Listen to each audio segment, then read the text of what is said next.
Umabot na sa halos 255 million pesos ang halaga ng pinsala sa agrikultura ng El Nino sa 3 rehiyon sa bansa.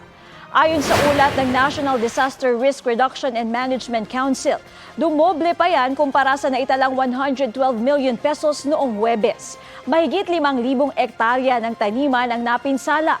Pinakatinamaan ang Western Visayas, kasunod ang Calabarzon at Zamboanga Region. Apektado ang kabuhayan ng nasa 7,000 magsasaka at mangingisda dahil dito. Sabi naman ni Defense Secretary Gilberto Chodoro Jr. na mga lokal na pamahalaan dapat ang manguna sa pagtugon sa El Nino dahil mas alam nila ang pangangailangan ng kanilang mga nasasakupan.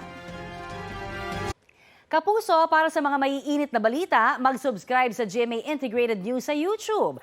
Sa mga kapuso naman abroad, subaybayan nyo kami sa GMA Pinoy TV at sa www.gmanews.tv.